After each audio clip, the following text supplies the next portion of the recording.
Hey everybody, it's Coach Sean. So this is a series of videos, or I guess I'm on video 3 or something like that. I'm in the backyard now of the house.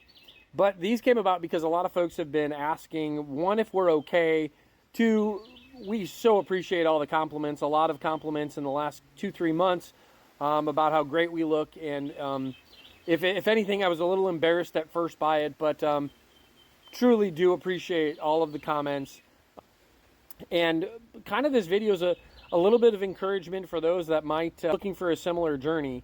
Our journey has been a little bit more natural, where we've just reduced carbs and carb intake, and obviously with that we end up reducing a little bit of calorie and caloric intake, and that's really led to weight loss. I'm going to move the camera a little closer. It's a little windy out here today. But that's really where the journey started for us, was reducing carbs, particularly processed carbs, and then finding the substitutes that would work for us. Amy and I were both pretty good about making sure that we were well hydrated, so that was an important part.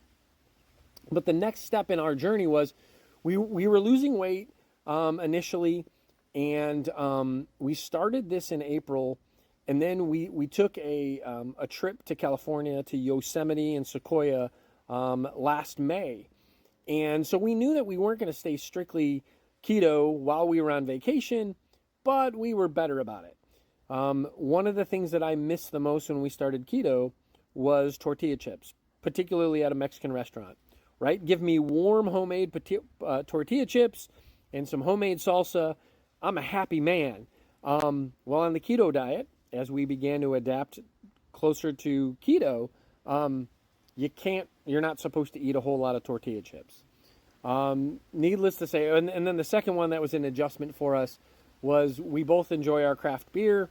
Craft beer as a whole has quite a few carbs. We did find some less carb craft beers, one by Lagunitas and one by Dogfish Head. So that was where, we were drinking more of those two on their low carb craft options. And then in May we took this trip, and we weren't strictly keto. We had ice cream, we were eating tortilla chips, but we were probably a little more conscious about what we were eating.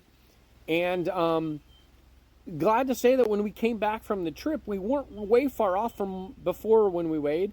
Came back and got back on the track, and we saw success again. We were losing weight again, kind of as once we got back, and we're in June. So that was a big win for us, because we saw that this is sustainable for us on a long term.